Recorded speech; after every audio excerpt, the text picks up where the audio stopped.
소송고지요. 소송고지는 보조 참가하고 동전의 양면이라고 생각하시면 돼요. 뭐냐면 채권자가 지금 보증인한테 소를 제기했잖아요. 소를 제기했는데 자, 병이 참가하면 주채무자 병이 참가하면 참가자 효력을 받겠죠. 근데 참가 안 하고 있으면 어떻게 해요? 안 하고 있으면 얘가 소송고지를 해주면 얘가 나중에 참가자 효력을 받게 돼요. 참가 안 해도. 이렇게 주대개는 이걸 위해서 하는 게 소송고지예요. 그 다음에 여러분들이 소송고지에 대해서 또 보신 게 채권자 대의 소송 이 계속 중에 채무자한테 소송고지를 해주면 나중에 채무자가 참가를 안 했어도 소송 계속 사실을 알게 되잖아요. 알면 기판력 받는다 그랬죠. 그런 경우에요. 이제 그런 경우만 두 가지 경우만 알고 계시면 돼요, 사실은. 자, 소송고지를 하면요. 소송 계속 중에 당사자가 소송 참가를 할 이해관계 있는 제3자에 대해 일정한 방식에 따라서 소송 계속의 사실을 통지 박스 치시고요. 하는 것이다 그랬고요. 그 다음에 슬래시를 딱딱 그시고요. 밑에 취지가 나오죠. 고지받은 피고지자에게 소송 참가 동그라미요 하여 그 이익을 옹호할 기회 동그라미요. 참가 기회 제공이에요. 주고 그 줄 끝에요. 피고지자에게 그 소송의 판결에 참가적 효력 박스요 을 미치게 할 수 있는 점 그게 실익이라는 거예요. 즉 참가 기회 제공과 참가적 효력 발생 요게 실익이고요. 자, 양가로 1에는요. 첫째 줄에 소송이 계속되어 있다는 사실의 통지라는 거고요. 사실의 통지요. 그 다음에 2번에는요. 당사자가 자신이 패소했을 때 제3자에게 담보 책임 박스요. 묻거나 구상 청구 박스요. 법적 추구를 하고자 할 경우 맨 밑에 줄에 결정적 대비책이 된다. 거기만 줄을 쳐주시면 되고요. 넘어가시면은요. 예를 들면 세 줄, 네 줄 내려가셔서요. 예를 들면 보증인 을이 채권자 갑으로부터 보증채무를 청구받은 경우에 주채무자 병에게 소송고지를 해두면 만일 보증인이 패소해서 보증채무를 지급하고 나서 주채무자에 대해 구상권 행사를 위한 소송할 때 주채무자 병이 주채무가 없다는 항변을 할 수 없게 된다. 그런 거예요. 자, 소송고지의 요건은요. 여러분들 소송고지를 보시면은요. 84조부터 85, 86조까지 나오는데요. 방식, 효과 이런 것도 있는데 84조의 소송고지 요건은요. 소송이 법원에 계속된 때에는 첫 번째 소송 계속 중이죠. 당사자는 이게 고지자고요. 그 다음에 참가할 수 있는 제3자에게 이게 피고지자 요건이에요. 이게 세 요건이 다 나와 있어요. 소송고지를 할 수 있다 그랬고요. 받은 사람은 다시 소송고지를 또 할 수 있다 이렇게 했고요. 자, 방식은 서면 제출해서 송달하는 방식으로 하고요. 86조의 소송고지 효과는 자, 참가하지 않은 경우라도 77조 규정을 적용할 때에는 참가할 수 있었을 때 참가한 것으로 본다. 즉 참가적 효력을 받게 한다. 요게 소송고지 효과고요. 자, 요건 보시면은요. 첫 번째 소송 계속 중일 것, 그 다음에 고지자, 피고지자 이렇게 돼 있죠. 요건이요. 그게 다 조문에서 나오는 거예요. 자, 보시면 소송 계속 중일 것은요. 둘째 줄에 판결 절차, 독촉 절차, 재심 절차 박스 치시고요. 이면 여기에서 말하는 소송이지만 국내 법원 박스 치시고요. 계속하고 있는 동안이 아니면 안 된다 그랬고 밑에 줄에 상소심 박스 치시고요. 계속 중이라도 상관없다 그랬어요. 그죠? 상고심에서도 보조 참가할 수 있는데 그때도 참가적 효력 날릴 수 있잖아요. 그죠? 소송고지 할 수 있다는 거고요. 자, 고지자는요. 반가로 1에 고지를 할 수 있는 자 그랬고요. 거기다 박스를 치시면요. 계속 중인 소송의 당사자인 원피고 그 다음에 괄호 안에 당사자 참가인 인수 승계 당사자 이런 게 나와 있고 밑에 줄에 다시 2항에 있는 거예요. 보조 참가인 및 이들로부터 고지받은 피고지자 이것도 연쇄적으로다가 고지를 날릴 수 있다라는 거죠. 그 다음에 넘어가시고요. 반가로 2에요. 소송고지를 하고 안 하고는 고지자의 자유이며 그 권한 동그라미이고요. 이나 예외적으로 소송고지가 고지자의 의무 동그라미요. 인 경우가 있다. 그랬어요. 권한이 원칙이지만 의무인 경우도 있다. 그래서 다줄 치실 건 없고요. 거기 주주의 대표 소송 거기만 줄을 쳐두세요. 그 다음에 밑에 줄에 채권자 대의권 행사의 통지 의무 나와 있고요.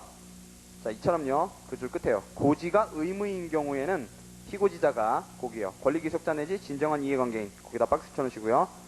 그게 특질이고요. 밑에 줄에 이해관계인의 절차 보장을 주된 목적으로 한다 그랬어요. 자, 주채무자하고 보증인을 종합문제로 내기 참 좋아요. 그러니까 논점을 하나를 통공을 잡고 하나는 반사율을 잡고 하나는 보조참가 잡고 하나는 소송고지 잡고 해가지고 종합문제 내기 참 좋아요. 자, 그 다음에 이런 고지가 의무인 경우에요. 고지 의무 위반의 효과가 나와요. 고지 의무 위반의 경우 거기다 박스를 치시고요. 자, 첫 번째 견해는요. 손해배상 의무 박스 치시고요. 를 부담하는 불이익이 있을 뿐 소송 진행에는 영향이 없다 내지는 소송의 판결의 효력에는 영향이 없다 이렇게 판결 효과는 받고 참가적 효력은 받고 다만 손해배상 의무를 부담하는 거다 이렇게 보는 거고요. 고지할 사람이 안 하면요. 그 다음에 견해가 있으나 그 다음에요. 이에 그칠 것이 아니고 고지가 되지 아니하면 판결의 효력 박스 치시고요. 판결의 효력이 고지 의무의 상대방인 피고자에게 미치지 않는다. 여기 1설, 2설 이렇게 있는 거고요. 고지 의무 위반의 경우에요. 상법 문제가 아니에요. 보험회상 문제가 아니에요. 자, 피고지자 그러면은요. 그 줄 끝에요. 당사자 이외에 그 소송에 참가할 수 있는 제3자 그랬고요. 보조 참가 박스요. 그 다음 옆에 당사자 참가 박스요. 그 다음에 그 줄 밑에 소송 승계 박스요. 를 할 수 있는 제3자라도 상관없다 그랬어요. 다 들어와라 그런 거죠. 슬래시 딱딱 끄시고요. 그러나 밑에 줄에요. 제3자라 하면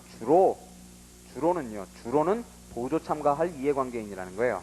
자 보세요. 피고지자는 보조 참가, 당사자 참가, 소송 승계 뭐 이런 거 다 안 가린다는 거예요. 그렇죠?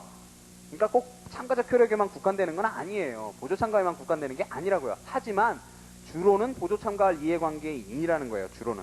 따라서 고지자가 패소하게 되면 그로부터 손해배상 구상청구 박스요. 손해배상 구상청구를 당할 처지에 제3자가 대표적으로 해당한다 그랬고요. 자, 거기에 조금 주의하실 게 나오죠. 동일인이 양쪽 당사자로부터 이중으로 소송고지를 받은 경우 그때는요. 다 받을 것 같잖아요. 그게 아니고요. 밑에 줄에 두 당사자 중에서 패소자와의 사이에 참가적 효력 거기다 박스 치시고요. 이 생긴다 그랬고요. 자, 소송고지 방식은요. 첫 번째 소송고지서 이거를 써서 제출해서 날려라 이렇게 돼 있어요. 송달해라 이렇게 돼 있는데요. 고지서에는 고지 이유 박스요. 및 소송의 진행 정도 박스요. 지금 이렇게 진행됐는데 너는 이러니까 들어와라 하는 게 이게 고지 이유와 소송 진행 정도를 기재하지 않으면 안 된다 그랬고요. 그 다음에 고지 이유 박스 치시고요. 청구 취지 원인 그 다음에 밑에 줄에 피고지자가 참가의 이익을 갖는 사유 요거를 쓰라는 거고요. 밑에 줄에 소송 진행 정도 박스 치시고요. 거기는 소송의 현재의 진행 단계 그걸 쓰라는 거예요. 그 다음에 명시하여야 한다 다음에 슬래시를 딱딱 끄시고요. 자, 그 줄에요. 끝에 방식 동그라미요. 준수 여부를 조사하고 방식에 맞지 않으면 보정 동그라미 시켜서 송달 그랬고요. 보정에 불응하면은요. 밑에 줄에 각하 동그라미요. 그 줄에 항고 동그라미요. 불복 신청. 항고로서 불복 신청할 수 있다. 이렇게 되는 거고요. 넘어가시면은요. 고지 방식의 하자는 그랬고요. 밑에 줄에 소송 절차에 관한 이익권의 상실 거기다 박스를 치세요. 이익권의 상실. 소송 절차에 관한 이익권의 상실로 치유된다. 뭐가요? 고지 방식의 하자 있어도요. 자, 그 다음에 고지서를 자, 뭐 썼다. 제출했다. 그러면 이제 날려야죠. 송달해야죠. 소송고지서는 피고지자만이 아니고 상대방 당사자에 대해서도 송달하지 않으면 안 된다. 85조 2항 그랬고요. 자, 고지의 효력 동그라미요. 피고지자에게 적법하게 송달된 때 그때 비로소 생긴다는 거고요. 송달된 때 생겨요. 판례는요. 판례 동그라미요. 소송고지서를 피고지자에게 송달하지 아니하여도 본소송 판결 결과에는 영향이 없다. 그렇겠죠? 본소송에는 무슨 판결 결과에 영향이 있겠어요. 자, 소송고지 효과는요. 첫 번째 소송법상의 효과가 있고요. 두 번째 실체법상의 효과가 있어요. 자, 그래서 피고지자의 지위 이게 나오는데요. 자, 소송고지를 받은 자가 참가하느냐 여부는 피고지자의 자유이다 그랬고요. 밑에 줄에 본소송 진행에는 영향이 없다 그랬고요. 밑에 줄에요. 소송에 참가하지 않은 이상 밑에 줄에요. 피고지자에게 변론 기일을 통지하거나 판결문에 피고지자의 이름을 표시할 필요가 없다 그랬어요. 기일 통지, 판결문 표시 필요 없다는 거고요. 그 다음에 중요한 건 이제 참가적 효력이겠죠. 소송법상의 효과에서요. 자, 그래서 첫째 줄부터 셋째 줄까지 줄을 추시면 돼요. 피고지자가 고지자에게 보조 참가할 이해관계가 있는 한 고지자가 패소한 경우에는 소송고지에 의해서 참가할 수 있을 때 참가한 것과 마찬가지로 77조의 참가적 효력을 받는다 그랬고요. 85조 그랬고요. 각조 5번을 보시면은요. 셋째 줄 끝에요. 고지받은 피고지자가 오히려 고지자가 아니라 그 상대방 층에 보조 참가한 경우는 고지자의 패소 판결의 참가적 효력이 피고지자에게 미치지 않는다 그랬어요. 자, 그리고요. 이 같은 효력은요. 밑에 줄 끝에요. 소송고지서가 피고지자에게 송달될 것을 당연히 전제로 하겠죠. 송달되어야 참가적 효력을 받죠. 그 다음에 넘어가시면은요. 밑에 주장할 수 없는 것 그랬어요. 박스 치시고요. 주장할 수 없는 것 박스요. 피고지자가 참가했다면 고지자와 거기서부터 다시 박스요. 공동이익으로 주장할 수 있었던 사항 박스요.에 한한다는 것이 판례 그랬어요. 그러니까 2차 소송에서 주장할 수 없는 거예요. 참가적 효력을 받기 때문에 주장할 수 없는 게 공동이익으로 주장할 수 있었던 사항이라는 거예요. 그러니까 주채무가 소멸했다라는 이런 사항이요. 그런 사항 얘기 못한다는 거고요.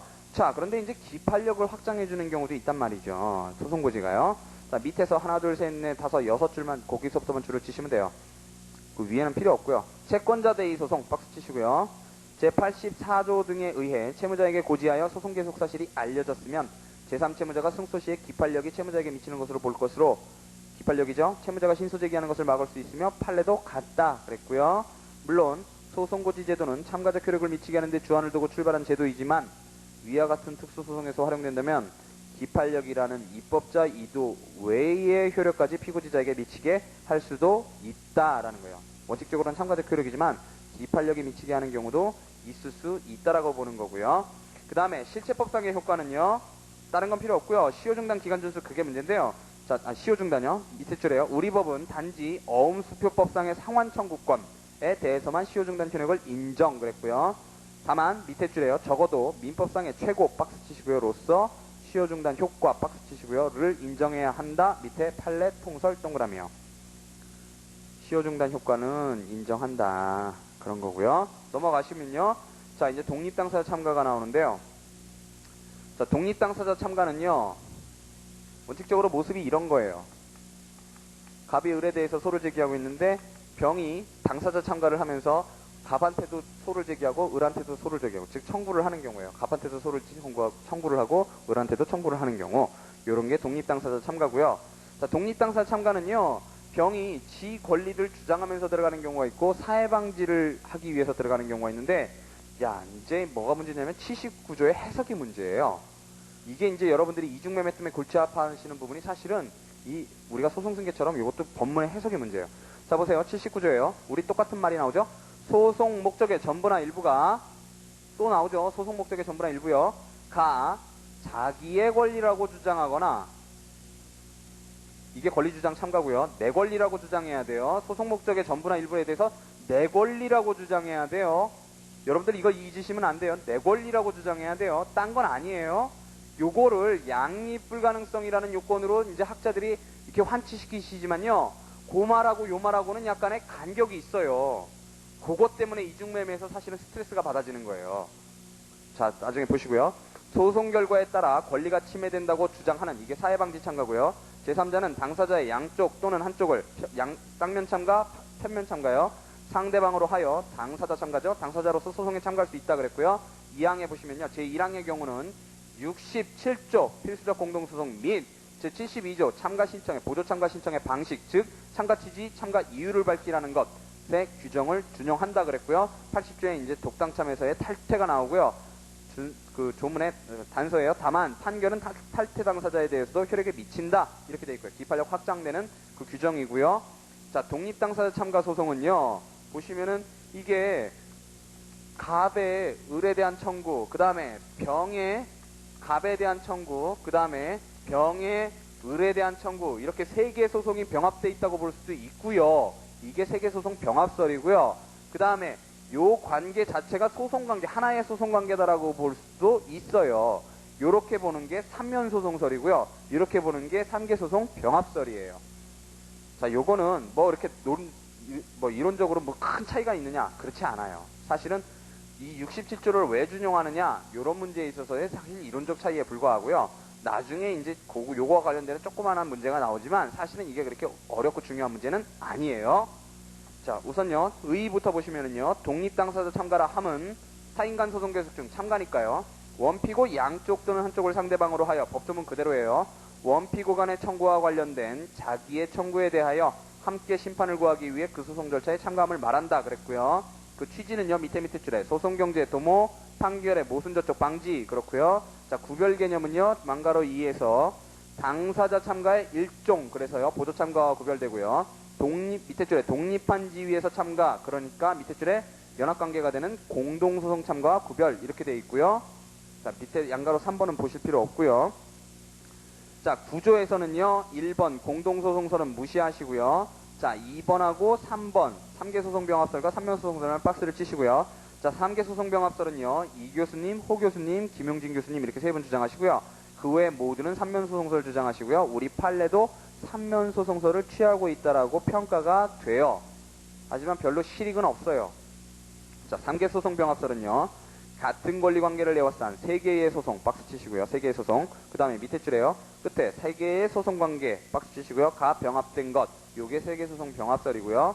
3명 소송설은요, 한계 소송이에요. 한계 소송인데 3면을 가지고 있다는 거예요. 원래 2면을 가지고 있는 게 우리 2당사자 대립 구조의 원칙이잖아요. 그런데 이게 결국 3당사자 대립 구조를 가지고 있다는 거예요. 3면으로요. 자, 첫째 줄에요. 전통적인 2당사자 대립 구조의 예외적인 소송 형태 그랬고요. 둘째 줄에 밑에 줄에요. 3면의 한계 소송 관계 거기다 박스 치시고요. 가 성립되며 67조가 준용되는 것은 당사자가 서로 대립견제의 관계에 있기 때문에 합의 확정이 필요하기 때문이다 라고 보는 거예요. 자, 비판은요 다 읽으실 필요가 없고요. 하나 둘 셋 넷 다섯 여섯째 줄에 보시면은요, 자, 세계소송병합설에 대한 3면 소송설의 비난은, 자, 이시우 선생님이 방어하시는 거예요. 세계소송이 병합심의되고 있다는 것만으로는 67조의 준용이 요청될 근거가 되지 않는다는 것이다 그랬고요. 자, 두 번째 패러그래프 첫째 줄에요. 3면 소송은 독립당사자 참가가 한계의 3면적 소송관계라고 보는데 그 특색이 있다 그랬고요. 거기 뭐 쫙 보실 거 없고요. 거기서 하나 둘 셋 넷 다섯 여섯 일곱 여덟 아홉 줄 내려가시면은요, 만일 거기서부터 보시면 돼요. 만일 가분적인 세계의 소송관계가 아니고 3면적인 한계의 소송관계라고 한다면, 첫 번째요, 독립당사자 참가 소송에 전면 취하나 전면각하는 있을 수 있을지언정. 무슨 얘기냐면 요게요, 이게 하나의 소송관계라면 없어지려면 전부가 없어져야지, 요거만 없어진다거나 그래서 요거만 남는다거나 요게 치아각화돼가지고 요렇게 병의 갑을에 대한 것만 이렇게 남는다거나 하는 일은 없을 거라는 얘기예요. 하나의 소송관계라고 본다면. 그런데 이게 가능하단 말이죠. 벌써 치아각화되거나 참가가 치아각화되는 경우에는 남는 형태가 있단 말이에요. 남는 잔존하는 소송관계가 있단 말이죠. 그걸 설명 못한다는 거예요. 그래서 있을 수 있을지언정 원고의 본소 또는 참가인의 참가 신청을 가분적으로 치아각화하는 것은 허용될 수 없는 것이다. 첫 번째 논거고요. 두 번째, 참가인의 참가 취지가 이미 참가인이 원고로서 별도로 소송을 제기한 종전 당사자에 대한 청구와 같은 것일 때 중복소송이 될 리 없는데 중복소송이 이란 말이죠. 그러니까 병이 지금 갑한테에서 청구를 하는 것이 별소로 지금 병이 다시 갑한테 청구를 하고 있다면 이거 중복소송이란 말이에요. 중복소송이라고 본단 말이죠. 근데 3면 소송관계라면 소송관계 자체가 이렇게 3면을 가진 하나의 소송관계니까 이거하고 같은 소송관계라고 볼 이유가 없단 말이에요. 그러니까 그게 두 번째 비판이고요. 그 다음 세 번째 비판은요, 판결에 있어서도, 그리고요 밑에 줄 내려가시면은요, 세 개의 판결 주문을 내야 할 이유가 없을 것이다. 더구나 요게 세 번째 논거고요. 네 번째 논거는요, 이제 편면 참가가 입법화됐단 말이죠. 자, 무슨 얘기냐면 전에는 되게 중요한 얘기인데요, 갑이 을에게 이렇게 소를 제기하고 있으면 병이 들어갈 때는 반드시 갑한테도 소를 제기해야 되고 을한테도 소를 제기해야 돼요. 둘 다 청구가 있어야 되고요. 이 청구는 실질적으로 둘 다 적법해야 되고요. 둘 다 확인의 소라면 확인의 이익도 있어야 되고요. 둘 다 그 다음에 주장 자체로도 이유가 있어야 돼요. 여러분 이건 주의하셔야 돼요. 우리가요, 주장 자체로 이유 없을 것이 원래 청구기각의 요건임에도 불구하고 우리 통설과 판례는 지금까지 주장 자체로 이유가 없을 것을 참가 신청이 부적법하지 않을 것의 요건으로서 요구를 하고 있단 말이에요. 이건 나중에 또 나올 건데요. 원래는 청구기각 받을 거잖아요. 주장 자체로 이유 없으면 본안에 관한 문제잖아요. 본안 판결이 나가는 건데 그게 아니고 참가 신청을 각하하는 하나의 사유가 돼 왔단 말이에요. 그래서 지금까지는 이래 왔어요. 이렇게 해야 쌍면 참가가, 이렇게 해서 이게 쌍면이기 때문에 쌍면 참가가 돼야지 편면 참가, 한쪽에만 참가하는 형태는 인정을 안 해왔단 말이죠. 병이 갑에만 참가를 하거나 아니면은 둘 다 참가를 했다라고 하더라도 이게 사실은 부적법한 경우, 아니면 주장 자체로 이유 없는 경우, 아니면 확인의 이익이 없는 경우, 이런 경우들은 실질적으로 편면 참가라고 봐가지고 우리 법에서 인정을 안 해왔어요. 우리 판례가 지금까지는요. 근데 작년 법이 입법되면서 편면 참가가 한쪽 또는 양쪽을 이렇게 상대로 이렇게 나왔잖아요. 그러니까 한쪽을 참가하는 것도 이제 인정이 됐단 말이에요. 그러면 여기서 비판하시는 건 뭐냐면 도대체 이거 그러면 어떻게 3면 관계로 설명할래? 이런 거예요. 편면 참가를. 그래서 거기 보시면 더구나 편면 참가를 새로 도입한 신법화에서는 3면 소송설의 입지가 더 약화되었다. 이렇게 보시는 거예요. 자, 이거를요, 우리 세계소송병합설에는 어때요? 그냥 두 개로 보면 되잖아요. 소송관계. 그게 비판이고요. 그래서 밑에 줄에요.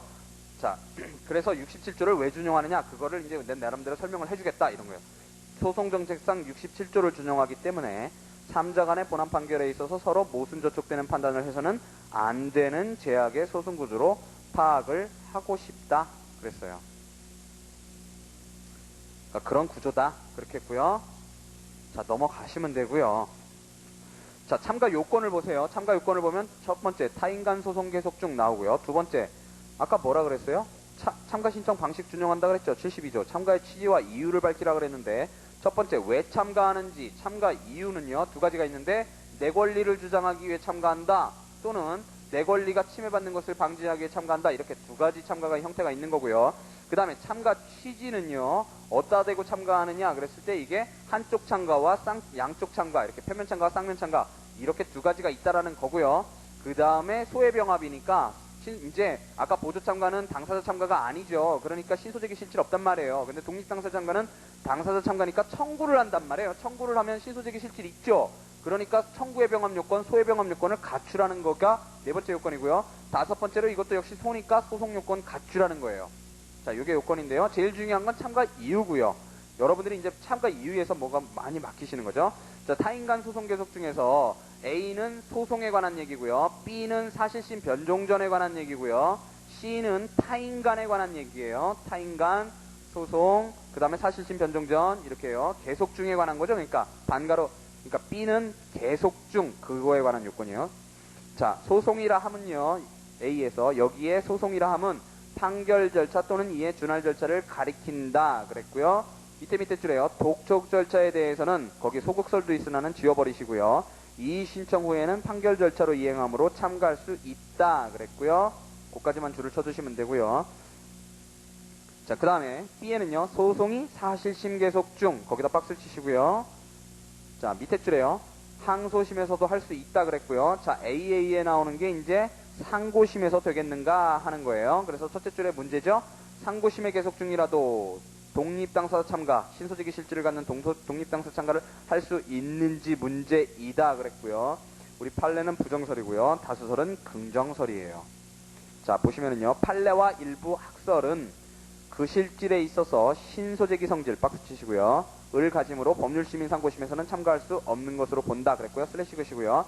그 앞에가 부정설이고요. 그러나 동그라미 1 상고심에서도 원판결이 파기 동그라미요 돼요. 사실심으로 환송 동그라미 되면 그때 사실심리를 받을 기회가 생기니까 밑에 줄에요. 이릉 허용해야 할 것 그랬고요. 동그라미 2 다만 상고가 각각 동그라미 기각 동그라미 될 때는 그때서야 비로소 참가 신청을 부적법 처리 박스요 할 것이다 그랬어요. 무슨 얘기냐면 사실심에 내려올 기회가 있으니까 파기환송되면 항소심으로 내려오잖아요. 그때를 대비해서 독당참을 상고심에서도 인정을 해주되 일단은 인정을 해주고 만약에 상고가 각하가 되거나 기각이 되면 못 내려오잖아요. 그때는 부적법 각하 시켜버리면 된다 그거예요. 그래서 일단 인정하자는 거고요. 3번 동그라미 3 논점은요. 누구도 상고하지 않아 사회 판결 박스 치시고요. 확정 동그라미 방지 동그라미요. 확정되는 것을 방지하기 위해서도 상고심에서도 참가를 허용 그랬어요. 그건 무슨 얘기냐면 갑을 간에 사회 소송을 하고 있다면 병을 해치기 위한 소송을 하고 있다면 병이 그걸 모르고 있다가 상고심에 도달했을 때야 비로소 알 수 있을 수 있다는 거예요. 항소심에 있을 때요. 그러면 항소심이 다 끝나고 나서 상고심 가는 절차만 남았을 때 알았으면 어떡하냐는 거예요. 그때 독립당사자 참가하면서 들어갈 수 있게 있는 걸 허용해줘야 되지 않을까. 굉장히 빈약한 논거죠. 하지만 그런 논거를 대시는 거고요. 자, B는 사실심 변론 종결 후에 참가 신청을 한 경우. 자, 사실심 변론 종결 후에요. 이번에는요. 원래 변종 전에 해야 되는데 변종 후에 참가 신청을 한 경우에는요. 변론을 제기하지 않는 한 참가 신청은 부적법하게 된다 그랬고요. 그 밑에 줄은 무시를 하시고요. 밑에 줄 끝에요. 참가인이 일거에 전면적으로 해결하는 의향이 나타나지 않는 한 참가 신청은 독립의 소로 취급 박수 치시고요. 하자 그랬고요. 거기는요. 나중에 자료를 보시면 첫 번째 자료 독립당사자 참가에서 첫 번째 나오는 게 전병서 교수님은 의무적으로 재개를 하자라고 하는 견해를 취하세요. 그러나 소송 계속 중이라는 것은 본래 소장 부분 송달로부터 판결 선고시까지 말하는 거지 변론 종결한 뒤라도 참가 신청할 수 있다. 이 경우에 법원은 의무적으로 변론을 제기하여 한 개의 판결로 세 당사자 사이에 모순 없는 판결을 해야 한다. 이게 전병선 교수님 얘기예요. 자, 이시현 선생님 뭐래요? 뭐라고 그러셨어요? 변론 종결 후에는 부적법하고 독립의 소로 분리시키자 이렇게 하시는 거고요. 전병선 교수님은 변론 종결 후라도 의무적으로 변론 제기하자 이렇게 가시는 거예요. 그게 차이 나는 거고요. 자, C에는요. 타인간 그거죠. 참가할 소송은 타인간 소송 박스 치시고요. 그래서요. 보조 참가인 박스 치시면은요. 독립당사자 참가할 수 있어요. 할 수 있지만 보조 참가가 종료 그랬고요. 그 다음 통상공동소송 나오죠? 에 있어서 공동소송인은 밑에 줄에요. 참가해도 무방하다 그랬고요. 타인간이니까요. 타인간. 그 다음에 참가 이유가 문제인데요.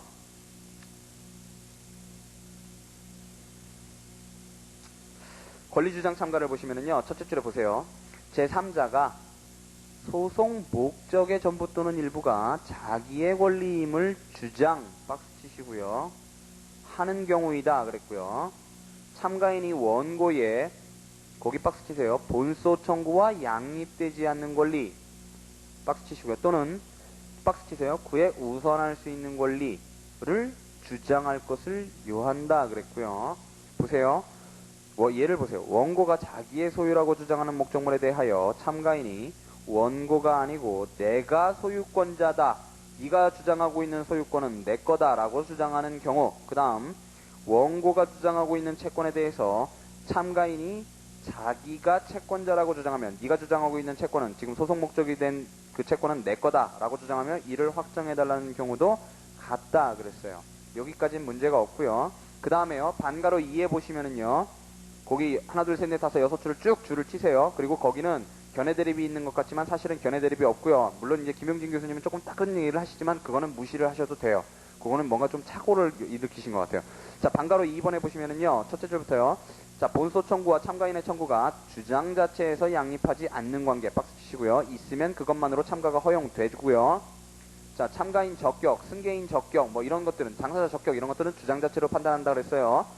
이것은 제79조 1항 전단에서 참가 요건으로서 참가인이 소송 목적의 전부 또는 일부가 자기의 권리임을 주장하면 되도록 규정하였으므로 주장 자체로서 박스 치시고요. 참가인 적격을 판가름하게 되어 있기 때문이다. 따라서 본안 심리 결과 본소 청구와 참가인의 청구가 실제로 양립이 된다 하여도 즉 실제로 지거가 아니라 하여도 그것 때문에 독립참가가 부적법하게 되지는 않는다. 그 다음에 슬래시 다수설 끝나는 부분에서 슬래시를 딱딱 끄시고요. 밑에 줄에 부동산의 이중량도 거기다가 박스를 치시고요. 자, 우선 이시훈 선생님 요 부분부터 읽을게요. 요 부분부터 보시고요. 이 부분은 여러분들이 반드시 해결을 하고 넘어가셔야 되는 부분이에요. 이거는 자, 이시훈 선생님이 어떻게 쓰시느냐면요. 변론종교로의 승계하고 똑같아요. 가는 방식이요. 자, 우선 보세요. 부동산의 이중량도에 이시훈 선생님이 뭐라고 그러시냐면요. 매수인 A, B 가운데 제2매수인 B가 매도인 을을 피고로 하여 이전 등기를 구하는 소송에 있어서 제1매수인 A가 자기가 먼저 매수하였으므로 이전 등기 청구권은 자기에게 있다고 주장하며 참가하여 등기 청구를 할 때에 특히 B와 을 간의 매매계획이 무효라고 주장하며 진정한 이전 등기 청구권자는 원고가 아니라 자기라고 주장할 때 참가를 허용하자 그랬어요. 자, 제1매수인이요. 제2매수인이 지금 제2매수인이 매도인을 상대로 매매기의 소유권 이전 등기 청구를 하고 있고요. 제1매수인이 지금 독립당사자 참가를 하는 거예요. 그러면서 뭐라고 그러냐면 그 이전 등기 청구권은 내 거다 그래요. 허용할 것이다 그랬고요. 그러나 쌍면 참가만 적법하게 보던 구법파의 판례는 이와 같은 경우에 참가인 A가 매도인 을에 대해서는 그 권리를 주장할 수 있는 관계이지만 다른 매수인 B에 대한 관계에서는 대항할 수 없는 관계에 있다 하여 참가가 부적합하다 고 하였다 그랬고요. 여기에서 나아가 판례는 참가인이 주장하는 권리가 원피고 한쪽에만 대항할 수 있는 채권이면 안 된다는 것으로 양쪽에 대해 다 같이 대항할 수 있는 물권과 같은 대세권이 아니란 참가 신청은 부적법하다는 대로까지 발전했다. 그리하여 계쟁물이 부동산인 경우에 있어서 등기명의자 아닌 자가 독립당사 참가하는 길을 거의 봉쇄하는 형편이 되었던 것이다. 그러나 최근에는 보세요. 거기는 줄을 치세요. 참가인이 주장하는 권리가 등기 청구권과 같은 채권적인 권리라도 그 권리 관계의 주체가 원고가 아니라 참가인이라고 주장하는 때는 참가가 허용된다고 했다. 그리고 1, 2 이렇게 각주 있고요. 그 다음에 이제 신법에서 당사자 중 한쪽만을 상대로 하는 편변 참가를 제도함으로써 부동산 이중매매의 경우처럼 채권만 가진 자의 법적 분쟁을 해결하는 데서 보다 유연성 있게 대처할 수 있게 되었다고 생각한다 그러는데, 자, 이시훈 선생님이요. 자, 우리 지금 부동산 이중량도에서 앞 페이지에서요. 그러나부터 시작하는 부분 있죠. 그러나 구법파의 판례는 거기서부터 끝까지요. 그거는 허구와의 싸움이에요. 우리 판례는 그런 적이 없어요. 우리 판례는요. 지금까지 법문에 아주 충실해 왔어요. 아주 충실해 왔고 그 법문은 뭐냐면 소송 목적이 된 권리의 전부나 일부가 내 거라고 주장하면서 들어가면 그러면 독립당사청가 인정해 줬고요. 아니면 그게 아니면 인정을 안 해주는 태도를 취해왔지 그것이 물권이냐 채권이냐에 따라서 나누지도 않았을 뿐더러 이중매매가 양립 가능하냐 불가능하냐에 대해서는 판시한 적이 한 번도 없어요. 그 지점에 대해서는요. 한 번도 없고요. 이중매매가 문제된 사안들은 아주 많았지만 그게 독립당사청가로 들어왔을 때에 다른 이유들 때문에 전부 각하가 됐지 그것이 양립 불가능하다는 이유만으로 양립 가능하다는 이유로 각하된 적은 한 번도 없어요. 근데 이시훈 선생님은 그거를 채권에 기해서는 되고 물권에 기해서는 되고 채권에 기해서는 안 된다는 걸로 지금 곡해를 시키시는 건데요. 자, 여러분들한테 확인을 시켜드릴게요. 이건 시간이 오래 걸려도 확인을 하셔야 돼요. 뭐냐면 제가 이제 교수님들 요 부분 교과서에 보면 권리주장 참가에서 특히 이중매매 부분이 많이 얘기가 되는데 교수님들 교과서에 나오는 판례들을 잘 뽑았어요. 60년대 판례부터 지금 2000년대 지금까지 판례 쭉 뽑았거든요. 그러면 우리 판례가 과연 그런 태도를 60년대부터 취해왔는지 그걸 한번 확인해 보세요. 자, 27페이지를 보시면은요. 자, 여기에 전제는 뭐냐면요. 아까 분명히 말씀드렸어요. 우리 작년까지는요. 쌍면 참가만을 적법하게 받아들였기 때문에요. 병이 편면 참가를 한다거나 쌍면 참가를 하더라도 실질적으로 하나가 주장 자체로 이유가 없거나 확인의 이익이 없거나 아니면은 소유의 이익을 소송 요건을 못 갖췄거나 아니면은 주장 자체로 이유가 없거나 이런 경우에는 전부 실질적인 편면 참가로 봐서 다 각하시켜 버렸다 그랬어요. 다 이런 이유들 때문에 그랬죠? 한번 보세요. 첫 번째요.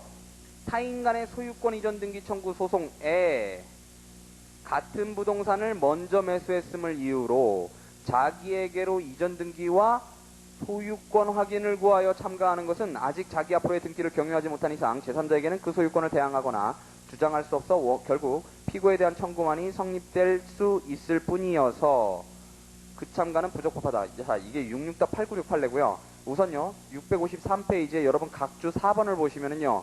664-869하고 664-893이라는 판례가 동일한 날짜 7월 19일자로 나와 있죠. 이런 판례는 없어요. 이런 판례는 없고 이시훈 선생님이 요 판례를 잘못 인용하신 거예요. 664-896이요. 664-896은 그리고 요렇게 판시를 했지 요게 각조사를 따라가면은 대항할 수 없는 관계에 있다여 참가가 부적법하다. 이런 판시를 안 했단 말이에요. 자, 요거를 보시면은요. 보세요. 자, 지금 이중매매 사안이에요. 664-896 이중매매 사안인데 뭐라 그랬냐면 일매수인이 들어가면서 한 사람한테 소유권 확인을 구했어요. 이게 말이 돼요? 채권자가 소유권을 확인할 수 있어요? 주장 자체로 이유가 없죠. 그러면 이거 편면 참가예요. 아무리 한쪽이 성립돼도 이거는 쌍면 참가 안 돼요. 자, 보세요. 그래서 원고에 대한 청구가 주장 자체로 이유 없어 쌍면 참가가 아닌 경우 그랬고 저 이렇게 기울어진 글씨는 다 제가 쓴 거예요.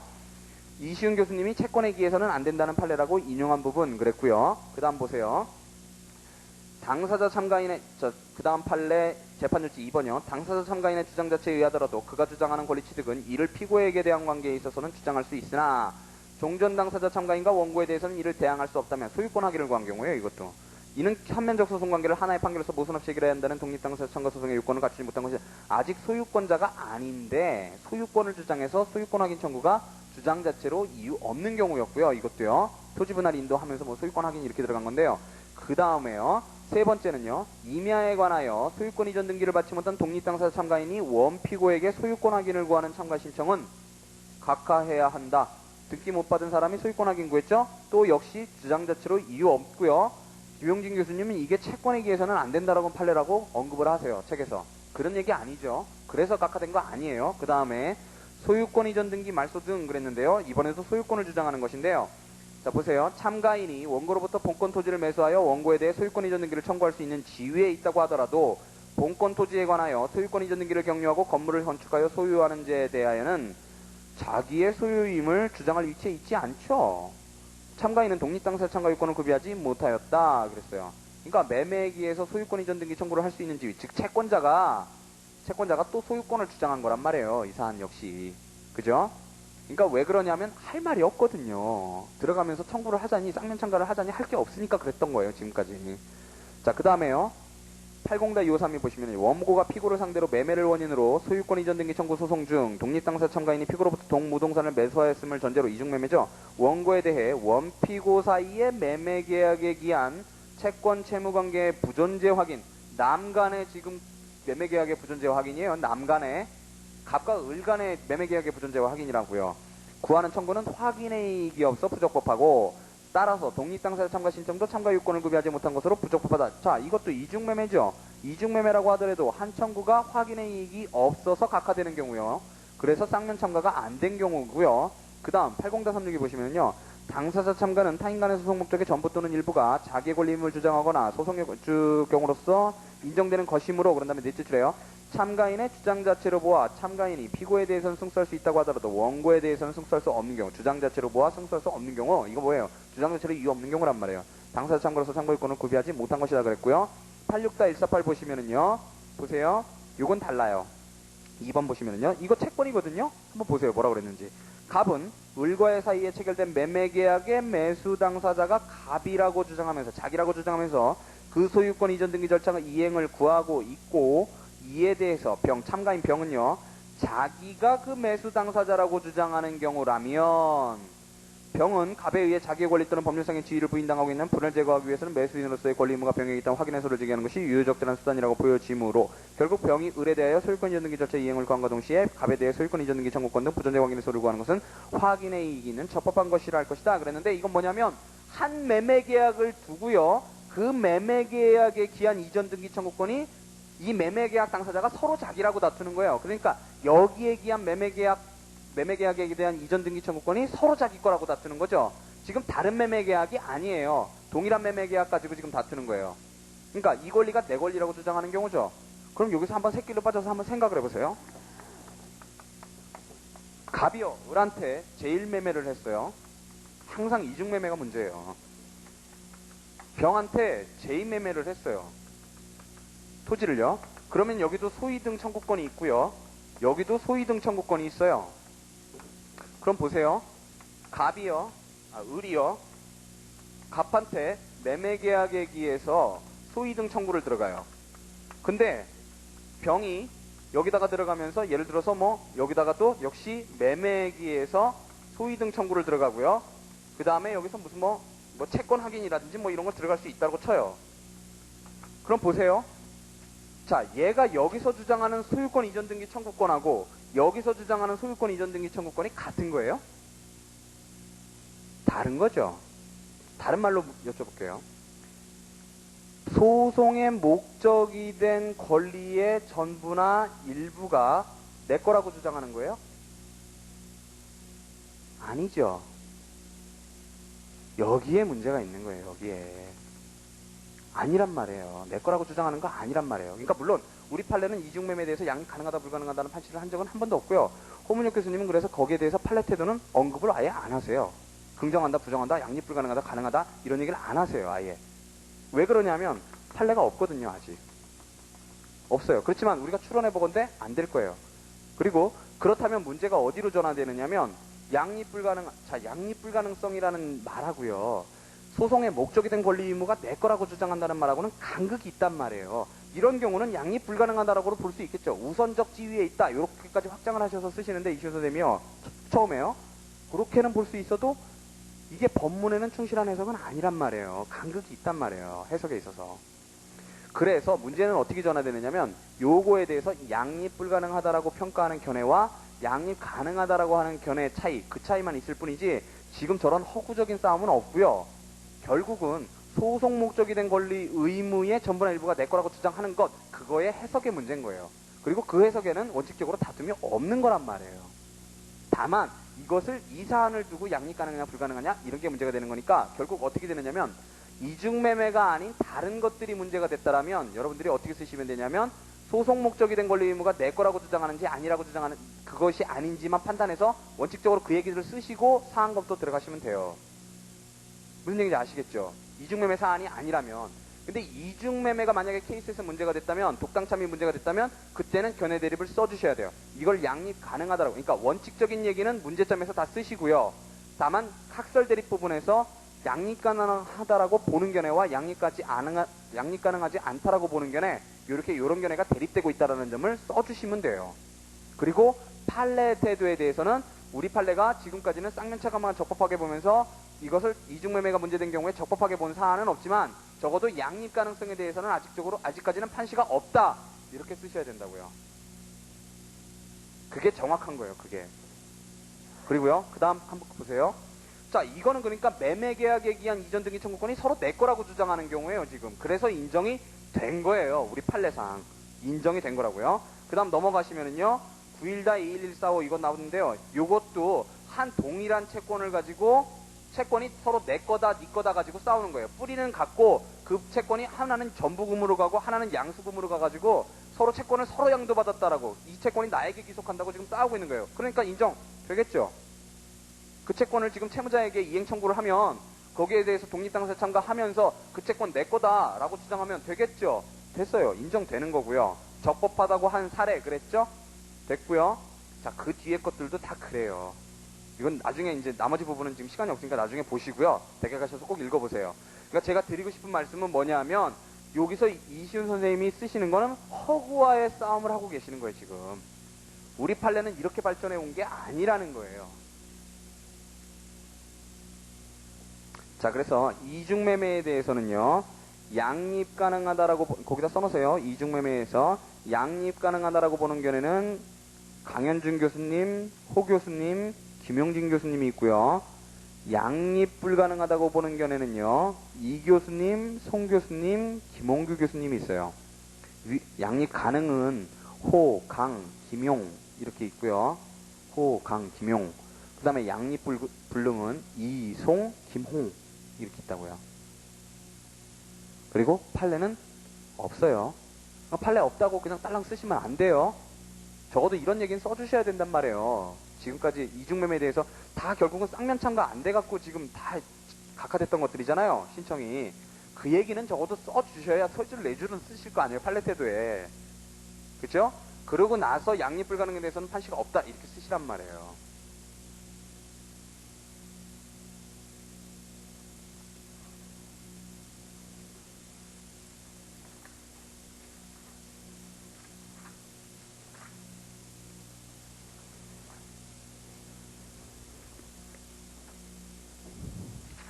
속이 시원하시죠?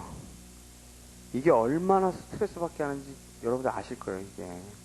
소송 승계도 그렇고, 변론 중개로 승계도 그렇고, 여기 이 부분도 그렇고, 우리를 그냥 숨 막히게 하는 부분이에요, 가다가. 도저히 무슨 말인지 알아먹을 수도 없고, 판례가 뭐라 그러는지도 정말 그런가 이런 의문도 들고 막 그렇단 말이에요.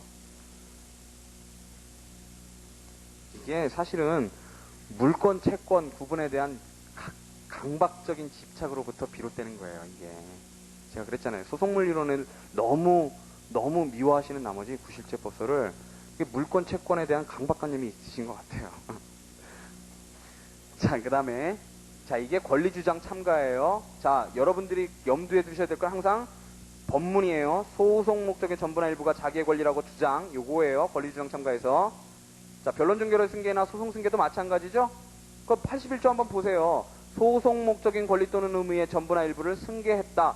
똑같잖아요. 항상 소송 목적인 권리 의무. 이게 문제란 말이에요. 자, 사회방지 참가를 보시면은요. 자, 사회방지 참가는요. 첫째 줄에 제3자가 소송 결과에 따라 권리가 침해된다고 주장하는 경우에 참가이다 그랬고요. 권리주장 참가와 달리 참가인의 청구가 원고의 본소 청구와 양립관계라도 상관없다 그랬고요. 여기선 양립 불가능 요하지 않아요. 또 권리주장 참가를 하여 각하된 뒤에 사회방지 참가를 해도 기판력 받지 않는다 그랬고요. 자, 문제는요. 밑에 줄에 권리의 침해 의미를 놓고 견해가 갈려있다 그랬어요. 그래서 세 가지 견해가 있는데요. 판결요설, 이해관계설, 사회의사설 있고요. 사회의사설이 통설이에요. 자, 판결요설은 뭐냐 하면요. 도대체 여기서 권리 침해된다라고 주장하는데 그 권리 침해가 도대체 무슨 의미냐에 대해서요.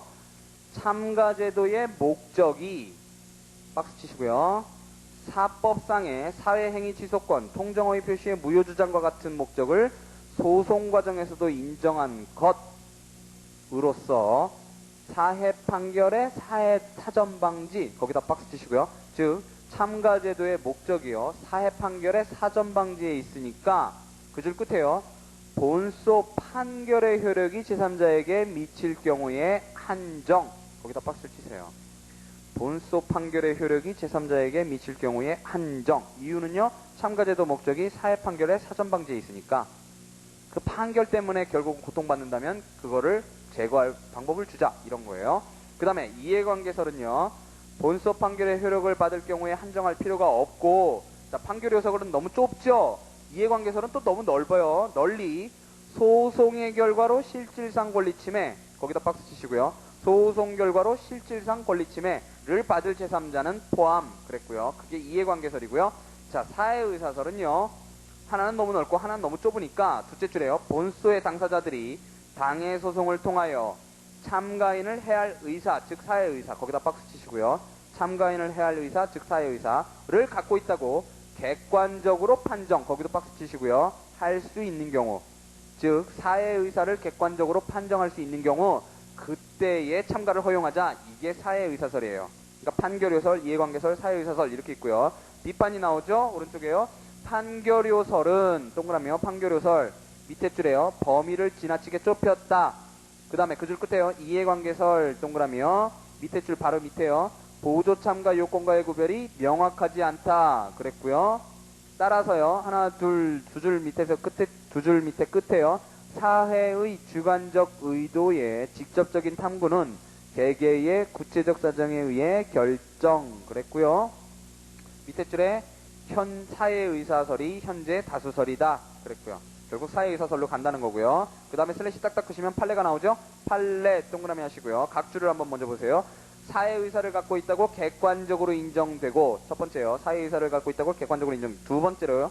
그 소송 결과로 참가인의 권리가 침해될 염려가 있다고 인정될 경우, 이렇게 판시를 한단 말이죠.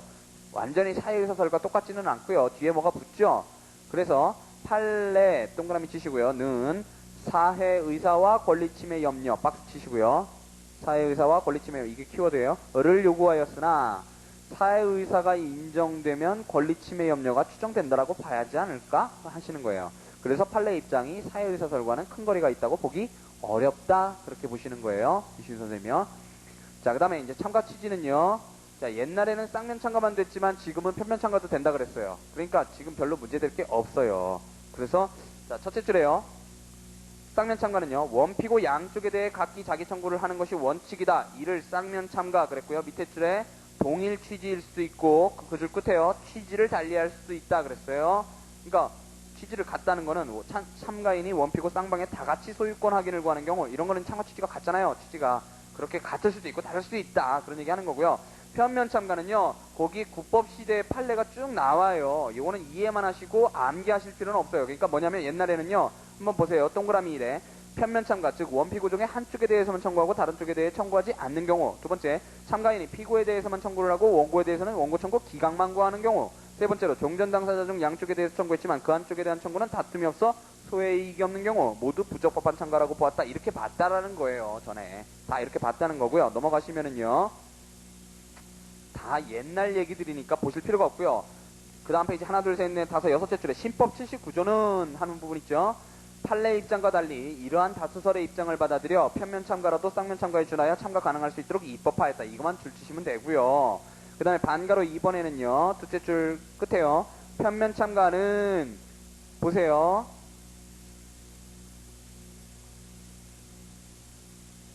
자, 80조를 아니에요. 편면 참가는 권리주장 참가만이 아니라 사해방지 참가에서도 허용된다 그랬죠? 여기에 이견이 있어요. 이견이 있고요. 그 참가 요건은 참가 취지에서 양쪽 당사자 중 한쪽만을 상대로 실질적 청구를 한다는 차이뿐 쌍면 참가와 참가 요건에서 다를 바 없고 심리방법도 쌍면 참가와 같이 필수적 공동소송에 관한 규정을 준용한다. 따라서 편면 참가는 준독립 당사자 참가다. 이렇게 보시는 거고요. 자, 사해방지 참가에서도 편면 참가가 인정된다라고 이제 이시훈 선생님이 보시니까요. 홍문혁 선생님은 거기다가 반대를 하셨고 각주가 새로 들어갔죠. 반대설은 있지만 특히 사회소송을 주도하는 당사자 일방에 대해서만 참가인이 원피고 간의 매매계약 무효 확인 청구를 내세우는 편면 참가를 할 수도 있다 그랬는데요. 자, 홍문혁 선생님 뭐라고 그러시느냐면요. 34페이지에 보시면은요. 제가 읽어드릴게요. 사해방지 참가는 기존의 원고와 피고가 참가인을 해치기 위해 공모하여 소송을 하는 것을 막기 위한 참가이므로 이들을 모두 상대로 하여 참가하는 것이 타당하다 그랬어요. 그러니까 안 된다는 거고요. 안 된다는 거예요.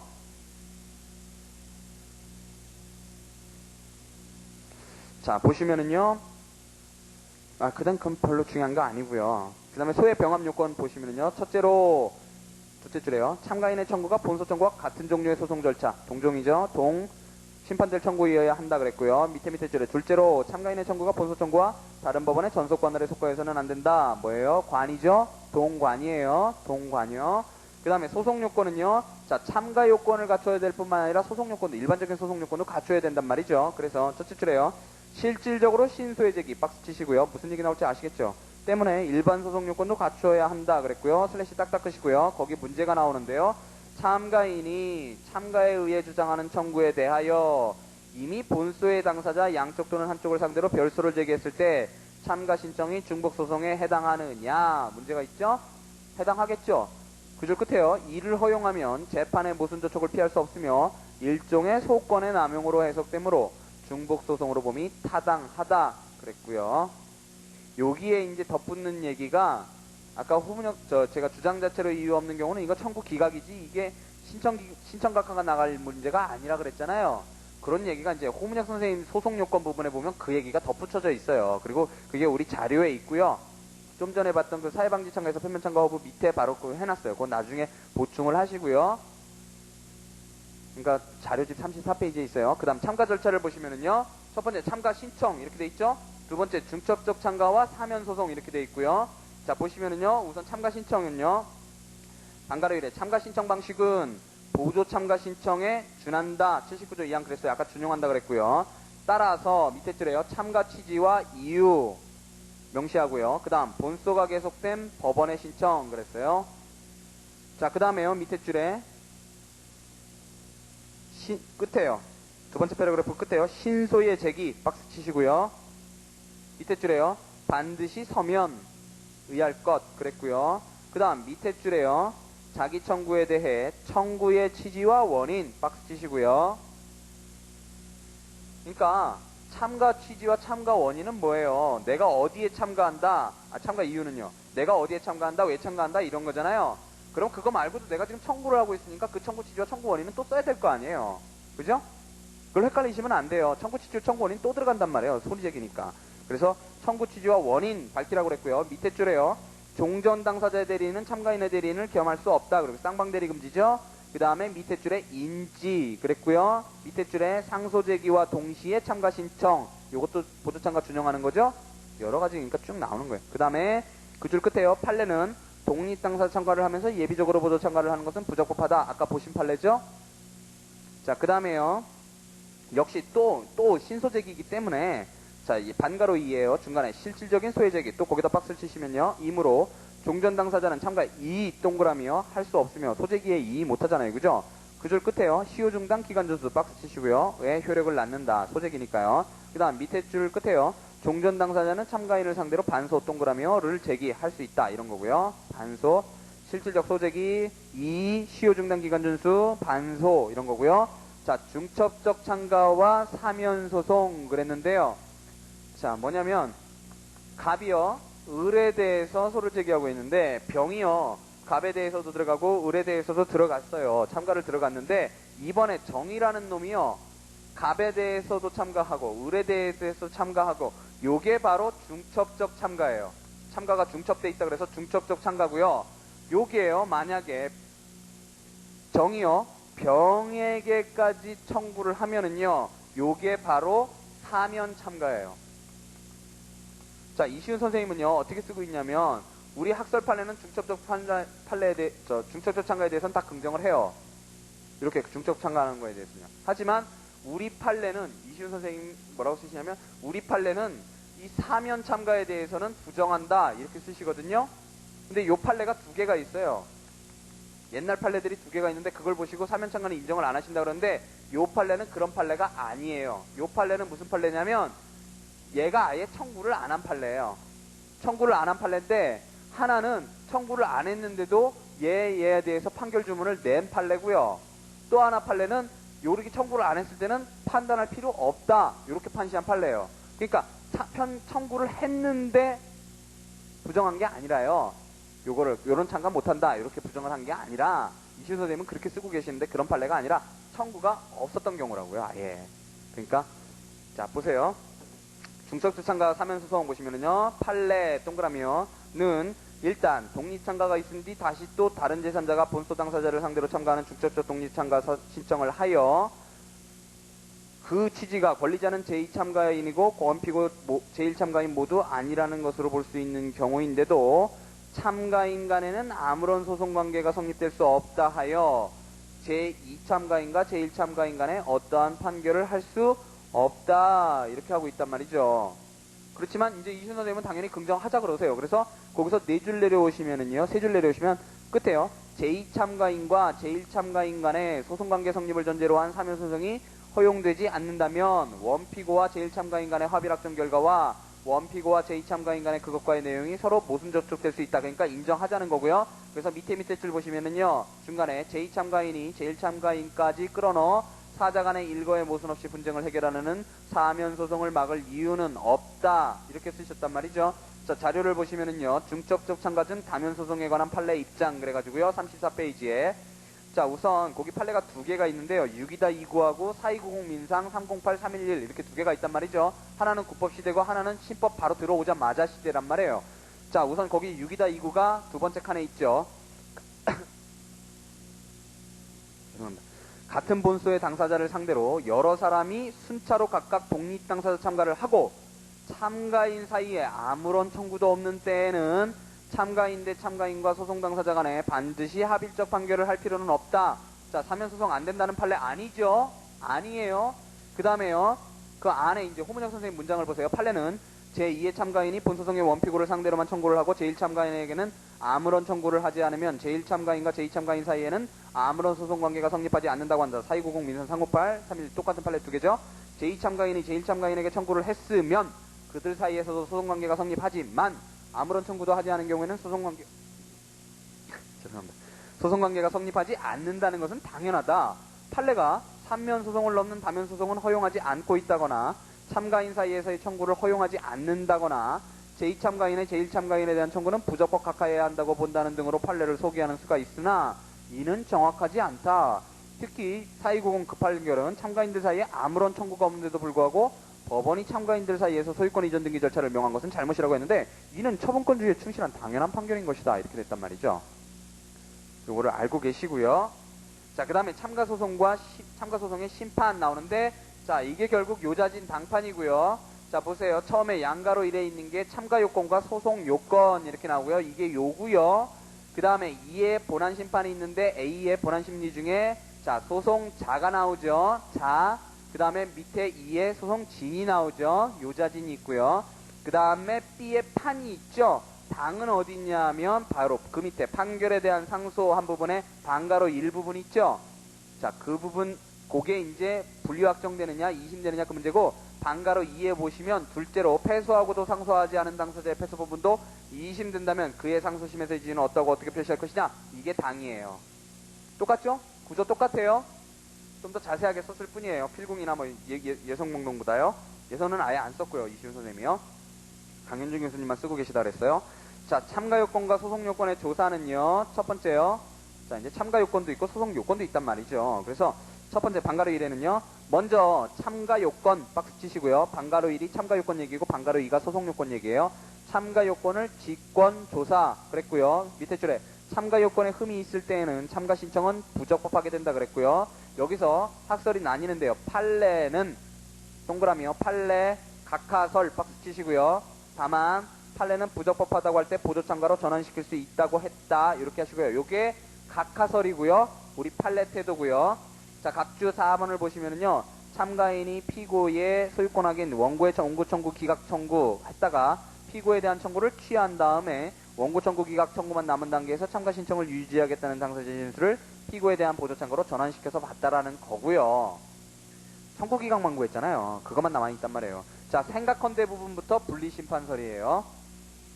자, 생각컨대 그 줄 끝에요. 각하만이 능사가 아니다 그랬죠? 밑에 줄 보시면 밑에 줄에 원피고 사이에서 일거에 전면적으로 모순 없이 해결하려는 의향이 강하게 나타나지 않는 한은 그 줄 끝에요. 원피고 간의 본소 청구에다가 참가인의 원고 또는 피고에 대한 청구가 단순 병합된 것으로 보고 통상공동소송의 형식 의로 심리할 여지가 있을 것이다. 이때는 67조는 준용될 수 없다. 그랬어요.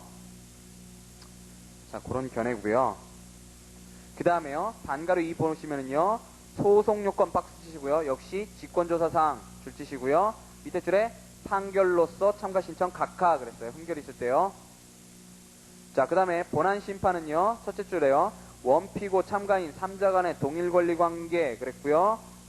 그거를요. 그 줄 끝에요. 합의를 확정하려는 소송 형태이므로 본안심리와 판결은 통일적으로 되어야 한다. 자, 합의를 확정이에요. 합의를 확정에다 동그라미 빵 쳐놓으세요. 자, 밑에 줄에요. 67조 규정을 준용한다 그랬고요. 그러나 작은 글씨예요. 첫째 줄에 연합관계가 아니라 상호 대립견제관계에 있다 그랬고요. 밑에 줄에 필수적 공동소송 중 유사 필수적 공동소송의 법리에 의거하게 된다. 왜요? 처음부터 소송 공동강제되는 게 아니라 일단 들어오면 합의를 확정시켜주는 거니까 유사필 법리로 간다는 거예요. 그래서 본안심리 보시면은요. 첫 번째 소송 자료가 나오죠. 작아요. 자, 첫째 줄에요. 유리한 행위, 불리한 행위, 상답행위 행위 이렇게 간다 그랬어요. 자, 첫째 줄 어느 한 사람의 유리한 소송 행위는 나머지 1인에 대해서도 효력이 생긴다 그랬고요. 그 다음 밑에 줄에 효력이 생긴다 다음에 슬래시를 딱딱 끄시고요. 거기 다툼 있는 경우 그게 나와요. 다툼. 그게 대표적인 예잖아요. 그죠? 슬래시를 딱딱 끄시고요. 두 당사자의 소송행위는 나머지 1인에게 불이익이 되는 한 두 당사자 간에도 효력이 발생 안 한다 그랬고요. 그러니까 이거는 필공보다 더 복잡해요. 독립당사자 참가는요. 세 개를 다 개별적으로 따져줘야 돼요. 한 사람이 행위를 하면 그게 딴 사람한테 유리하고 딴 사람한테 불리하다 그러면은 이걸 다 개별적으로 따져줘야 돼요. 개별적으로. 이거 이렇게. 그 문제가 이 사람이 공동 이해를 갖는 건지 이 사람이 공동 이해를 갖는 건지 이 사람이 공동 이해를 갖는 건지 개별적으로 따져가지고 효력을 결정해야 되는데 그래서 피곤해서 안 하려고 그러는 거예요. 우리 법원이. 독립당사자 참가를. 되도록이면 안 받아주려고 그러는 거예요. 자, 그래서 밑에 줄에요. 청구 포기 일락 화해 상소 취하 이렇게 나오죠. 거기 박스 치시고요. 허용 안 되겠죠. 그 다음에요. 밑에 줄에요. 끝에요. 이 인간의 자백 그것도 안 되겠죠. 그래서요. 그 밑에 줄에 보시면은요. 독립당사자 참가의 경우 통상소송과 달리 처분권주의가 후퇴되는 것. 왜요? 합의락정 필요성 때문에요. 분쟁의 자주적 해결권이 없단 말이죠. 다만 본안에 관하여 아무런 해결이 없는 본소 또는 참가 신청에 취하는 가능하다. 자, 아까 청구 포기 일락 화해 상소 취하 자백 나왔으면 소취하가 빠졌잖아요. 소취하는 된다는 거예요. 유사필 법리가 바로 여기 들어가는 거죠. 그래서 다만 본안에 관해서 아무런 해결이 없는 본소 취하나 참가 신청 취하는 가능하다. 이렇게 되는 거고요. 이게 유사필 법리 들어가는 거고요. 자, 그 다음에 상대방의 행위 이게 없죠. 그건 삼면대립견제 관계이기 때문에 없는 거예요. 그러니까 1인의 행위 중에 유리한 행위, 1인의 행위 중에 불리한 행위 요것만 있는 거예요. 자, 그 다음 진행 문제요. 진행하면 중단 중지부터 나와야죠. 둘째 줄에요. 어느 한 사람에 대하여 중단 중지 원인 박스 치시고요. 밑에 줄에요. 전 소송 절차가 정지 그랬고요. 그 다음에 밑에 줄에요. 전 소송에 대해 기일 지정 그랬고요. 밑에 줄에 변론 분리 박스요. 는 허용되지 않는다 그랬고요. 그 줄에요. 상소기간 박스 치시고요. 밑에 줄에 개별적 진행 그랬어요. 상소기간은 개별적 진행하겠죠. 자, 모순 없는 본안 판결 그랬고요. 둘째 줄에요. 한 개의 전부 판결 그랬고요. 밑에 줄 끝에요. 일부 판결 박스요. 은 허용되지 않는다 그랬고요. 그 줄 끝에요. 추가 판결 박스요. 안 되죠. 추가 판결 밑에 줄에 될 수 없다 그랬고요. 밑에 줄에 그 밑에 소송 비용은 보실 필요 없고요. 자, 판결에 대한 상소 그랬는데요. 자, 첫 번째 우리는 지금까지 통공은 일부 2심 분리 확정, 필공은 전부 2심 전부 심판 대상 이렇게 됐죠. 그 다음에 예선 공동소송도 전부 2심 전부 심판 대상 이렇게 됐어요. 자, 독립당사자 참가 소송도 어떻게 했어요? 다 합의락정 소송이니까 전부 2심 원칙적으로 상소 불가문에서 전부 2심 되고 심판 대상도 전부가 된단 말이죠. 그렇기 때문에 패소하고도 상소하지 않은 당사자 지위가 뭐냐가 문제가 되는 거예요. 지휘관계도 심판 대상으로 되기 때문에. 자, 그래서 첫째로 원피고 참가인 3당사자 가운데 2당사자가 패소했으나 문제가 셋째 줄까지예요. 패소 당사자 중 한 사람이 승소 당사자를 상대로 상소를 제기했을 때 그 상소의 효력이 패소한 다른 당사자에게 미치는지. 자, 상소의 효력은 그 확정차단 그 다음에 2심 이 문제잖아요. 그죠? 2심의 확정차단 문제니까 야, 여기 견해가 대립되는 것처럼 나와요. 근데 사실은 분리확정설은 필요가 없어요. 옛날 견해거든요. 자, 두 줄 내려가셔서요. 실제로 상소를 제기하지도 않은 참가인 병에 대한 판결 부분도 상소심으로 이심되느냐 분리 확정되느냐 이게 문제라는 거고요. 밑에 줄 보시면은요. 본안 판결을 받은 경우는 병에 대해서도 상소의 효력이 미쳐 상급심으로 이전되는 것으로 보는 2심설 박스 치시고요. 병의 소송 관계는 끝나고 2심의 효력이나 확정차단 효력이 생기지 않는다는 분리 확정설 이렇게 있고요. 박스 치시고요.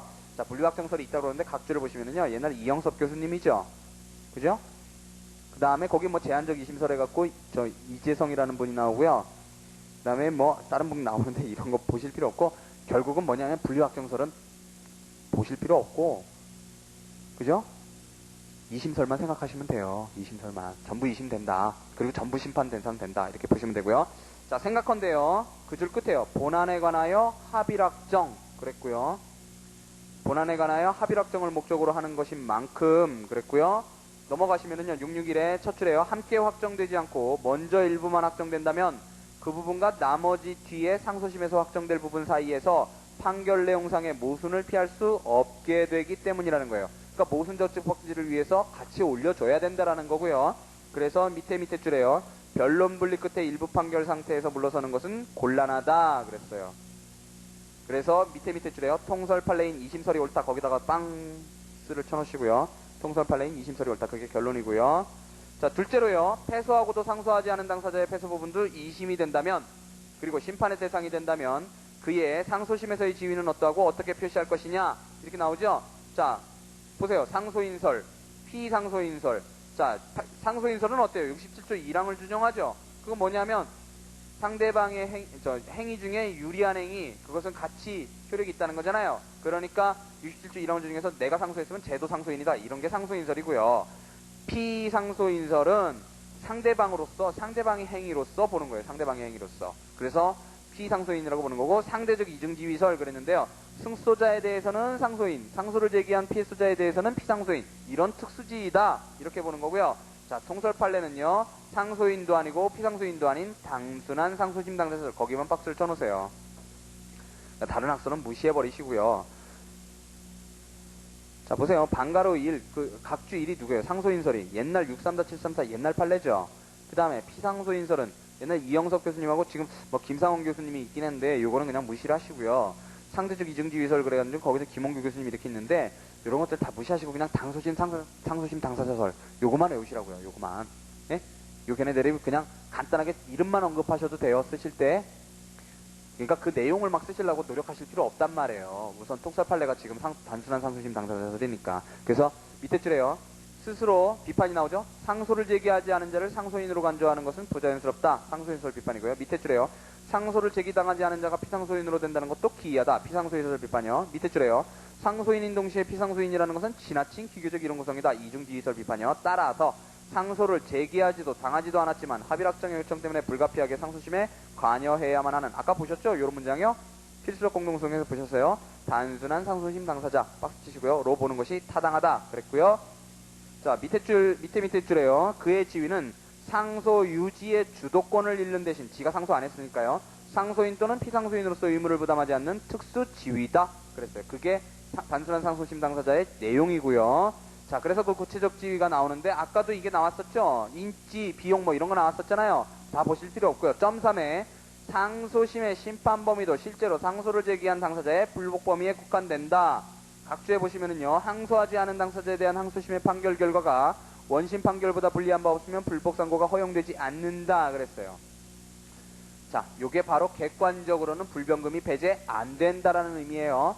주관적으로는 배제가 돼서 모든 소송 관계가 다 올라가고 심판의 대상이 되지만 객관적으로는 안 그렇다는 얘기고요. 점 5에 보시면은요. 상소심 판결서의 당사자 표시에 있어서 밑에 줄에요. 단순히 참가인으로 표시할 것이다 그랬어요. 넘어가시면 되고요. 자, 662에 보시면은요. 셋째로 패소하고도 불복 상소를 제기하지 않은 당사자의 판결 부분이 원피고 참가인 3자 간의 합의확정의 요청 때문에 이익으로 변경될 수 있는 등 불이익 변경 금지 원칙이 배제된다. 그죠? 불변금이 배제된단 말이에요. 주관적으로요. 주관적으로. 소송관계에서요. 그래서 밑에 부분에요. 불복하지 않은 병해 청구 부분이 오히려 승소로 변경될 수 있다. 이거 심판의 대상이 돼야만 가능한 일이란 말이에요. 자, 그 다음에요. 독립당사자 참가소송이 무너지는 경우가 나오죠. 무너져가지고 단일소송이나 공동소송으로 환원되는 경우가 나오고요. 자, 보시면은요, 본소의 취하 각하, 참가의 취하 각하, 소송 탈퇴 이렇게 세 가지가 나오죠? 무너지는 형태가요. 자, 본소 취하 각하 보시면은요, 첫째 줄에 참가 후에도 원고는 본소를 취하할 수 있으며 법원은 본소를 각하할 수 있다 이렇게 나오고요. 그 밑에 줄에요. 본소 취하에 있어서는 참가인 동의 필요로 하겠죠? 참가인 동의 필요로 하고요. 응소했다면요. 그 다음에 슬래시를 딱딱 끄시면은요. 본소의 취하 각하의 경우에 독립담 참가 소송의 운명에 관하여 거기 견해 대립이 나오죠. 본소의 취하 각하요. 보세요. 갑이 을에게 소를 제기하고 병이 껴들은 상태인데 요게 취하가 되거나 소각하가 돼요.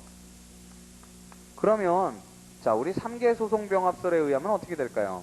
3개 소송병합설은 별개 소송관계니까 요거만 없어지면 되는 거예요. 요거만 없어지고 결국은 병의 갑과 을에 대한 청구만 남는 거죠. 이렇게 되면 되는 게 이게 3개 소송병합설이고 그게 바로 공동소송 잔존설이에요. 보세요. 얘들이 공동소송인처럼 돼버리죠? 이게 그래서 공동소송 잔존설이고요. 자, 3면 소송설에 의하면 어때요? 이 3면 중에 하나 끊어지면 전체가 무너지잖아요. 이게 바로 전소송 종료설이에요. 그래서 자, 보시면은요. 통설은 참가인이 원피고 양쪽을 상대로 한 공동소송으로 변한다. 공동소송 잔존설 박스 치시고요.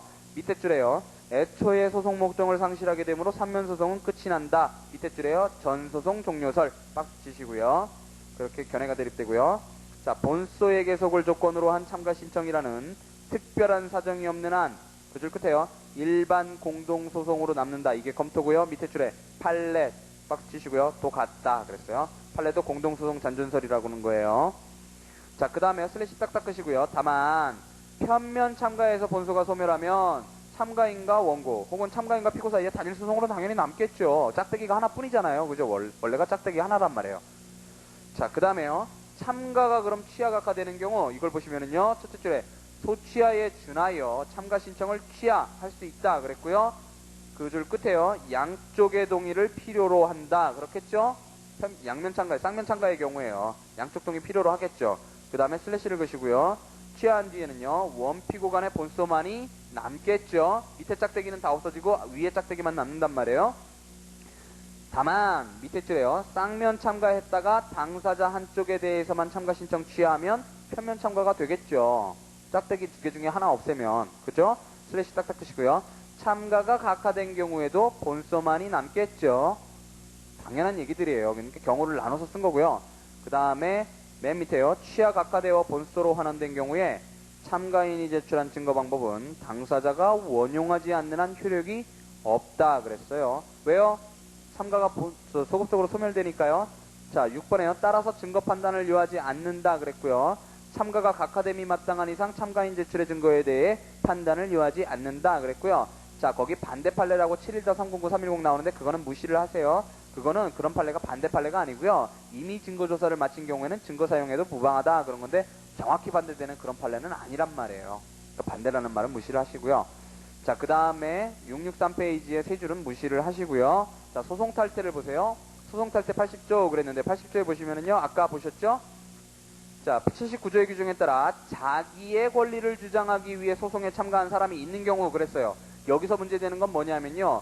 자, 권리 주장 참가만 규정하고 있죠. 그가 참가하기 전에 원피고는 상대방의 승낙을 받아 이게 다 문제점이에요. 상대방의 승낙 이것도 문제점이고요. 을 받아 소송에서 탈퇴할 수 있다 그랬어요. 요 하나하나가 문제점인데요. 그러면 자, 보세요. 사회방지 참가는 그러면 탈퇴 안 되나? 이렇게 되고요. 첫 번째. 두 번째는요. 상대방의 승낙 꼭 받아야 되나? 이런 문제가 있고요. 그 다음에 참가인의 승낙은 안 필요하나? 이게 문제가 되겠죠. 법조문에서요. 그 다음에 네 번째로 판결은 탈퇴한 당사자에 대해서 효력이 미친다 그랬어요. 요거는 도대체 성질이 뭘까? 요게 문제가 되는 거예요. 왜 그런가? 이게 문제가 돼요. 자, 하나씩 보시면은요. 자, 반가로 1번에요. 제3자가 참가함으로써 종전의 원피고가 소송에 머물 필요가 없게 된 때는 그 소송에서 탈퇴할 수 있다 그랬고요. 얘가 나오고요. 세 줄 내려가시면은요. 탈퇴는 보세요. 거기 견해 대립이 나와요. 그 탈퇴의 법적 성질에 대해서 견해 대립이 나오고요. 그게 나중에 기판력이 미치는 것과 관련이 있어요. 탈퇴는 처음에 나오는 게 조건부 청구 포기 일락설이에요. 종전 당사자의 일방이 자기의 상대방과 참가인 간의 소송 결과에 전면적으로 승복할 것을 조건으로 소송에서 물러서는 것 그랬고요. 밑에 줄에 참가인의 상대방에 대한 소송관계만이 남고 본소와 참가인 탈퇴자 간의 소송관계는 끝나버린다 라고 보는 게 조건부 청구의 포기 일락설 박스 치시고요. 청구 포기 일락으로 보는 거예요. 그래서 소송관계 끝나고 나가버린다고 보는 거고요. 자, 그 다음에 이시훈 선생님의 소송 담당설이 나와요. 탈퇴의 경우에도 결과의 전면 승복이라기보다는 소송 수행권만 열이 있는 남은 두 당사자에게 맡겨 소송 담당을 하게 하는 것일 뿐 탈퇴자의 소송관계는 남는다. 두 차이는요. 탈퇴자의 소송관계가 남느냐 없어지느냐 그거예요. 소송 담당설 박스 치시고요. 자, 반가로 2번에요. 자, 그 견해가 있고요. 그러니까 소송 담당설하고 조건부 청구복에서 이게 나중에 기판력에서 문제가 되고요. 뒷페이지에서요. 그 다음 보시면은요. 자, 소송 탈퇴의 필요성은 첫째 줄에요. 권리주장 참가 박스 치시고요. 의 경우에 있기 때문에 법률도 자기의 권리를 주장하기 위해 소송에 참가하는 사람이 있는 경우라고 규정하고 있다. 슬래시 딱딱 끄시고요. 그러나 사회방지 참가의 경우 박스 치시고요. 피고가 소송 수행 의혹이 없고 전혀 소극적 태도로 일관해 온 때에는 제3자가 소송 참가함을 계기로 소송에서 탈퇴해 나갈 경우가 있을 것이므로 권리 주장 참가에만 한정시키는 견해는 적당하지 않다. 통설 그랬어요. 자, 부정설과 긍정설이 있고요. 각주 3번을 보시면은요. 자, 권리 주장 참가에만 한정시키는 견해. 그러니까 법문대로 가는 견해가 송상인 교수님, 호문혁 교수님, 김용진 교수님 이렇단 말이죠. 자, 그래서 여기에 사회방지 참가의 경우에 탈퇴에 긍정설이 있고 부정설이 있어요. 옆에 써놓으시고요. 이시훈 선생님은 지금 긍정하는 견해 아니에요. 그죠? 사회방지 참가의 경우에도 탈퇴 인정하자라고 가는 거고요. 법문대로 가는 게 이제 세 분인데 그게 35페이지의 자료예요. 거기 있어요. 그러나 사회방지 참가에서는 그 취지상 탈퇴를 생각하기 어렵다. 참가인 주장대로 본소송이 사회소송이면 피고가 소극적일 이유가 없고 그렇게 적극적으로 사회하려고 하는 건데요. 참가인의 사회소송 주장이 잘못된 거예요. 사회소송이 아니라면 더구나 그때라면 더구나 피고가 탈퇴할 이유가 없다라는 거예요. 뿐만 아니라 사회방지 참가는 원수의 본소 청구와 참가인의 청구가 양립 가능해도 허용되는데 이러한 경우에 탈퇴를 허용할 수는 없다. 그러므로 탈퇴는 권리주장 참가에만 허용된다는 법 규정에 충실하게 새기는 것이 타당하다. 이게 첫 번째 문제고요. 자, 그러니까 첫 번째 문제는 이 탈퇴의 성질이고요. 법적 성질. 두 번째 문제는 요건에서 지금 사회방지 참가의 경우에도 인정이 되겠는가? 이게 두 번째 문제고요. 자, 세 번째 문제가요. 3번에 소송 탈퇴를 할 때에 상대방 당사자의 승낙 박스 치시고 이외에 참가인의 승낙 박스 치시고요. 또 필요로 하는가? 법문에는 없잖아요. 자, 근데 첫 번째 동그라미 1 80조의 물리. 두 번째 동그라미 2 탈퇴에 의해 참가인의 이익이 해쳐질 바가 없는 점. 그래서 밑에 줄에요. 참가인의 승낙은 불필요. 참가인의 승낙은 불필요. 박스 치시고요. 하다. 요게 불필요하다는 거고요. 슬래시 딱딱 끄시고요. 나아가 80조가 상대방의 승낙을 얻게 한 것은 탈퇴에 의해 상대방이 뜻밖의 손해를 입게 하지 않으려는 배려이기 때문에 그 같은 손해가 생길 염려가 없으면 상대방의 승낙 박스 치시고요. 조차 불필요하다. 밑에 줄에요. 탈퇴한다고 하여 상대방에게 큰 불이익이 될 것도 없다. 자, 이시훈 선생님은 상대방의 승낙 필요 없을 수도 있다라고 지금 쓰고 계시는 거예요. 법문에 반해서요. 그러니까 거기 반대 견해가 있겠죠. 각주 보시면은요. 예외 없이 상대방의 동의를 요한다는 소수설 이렇게 돼 있죠.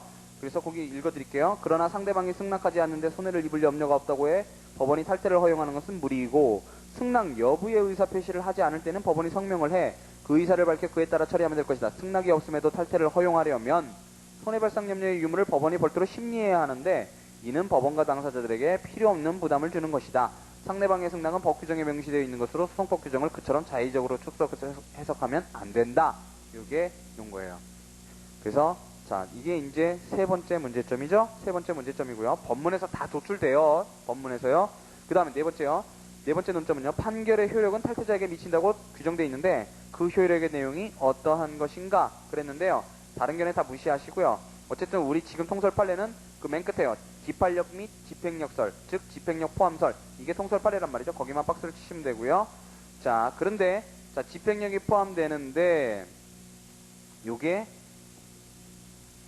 대해서 아까 조건부 청구 포기 일락설과 소송 담당설에 견해 대립이 있어요. 그냥 별로 중요한 건 아니고요. 보세요.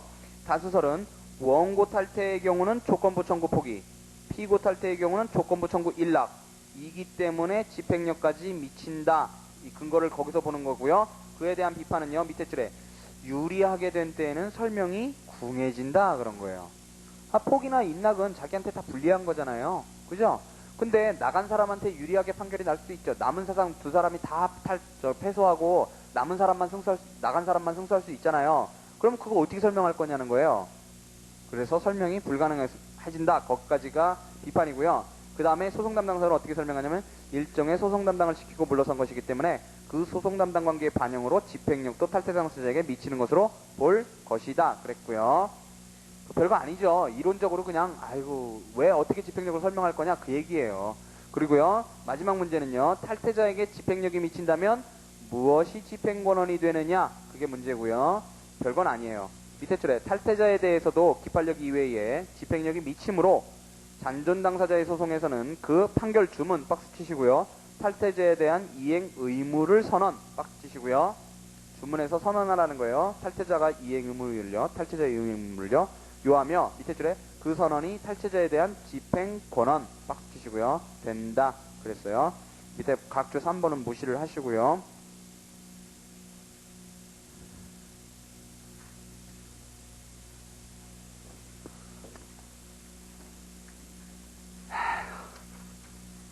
당사자 변경이 남았네요. 당사자 변경은 거의 우리 중요한 건 다 봤는데요.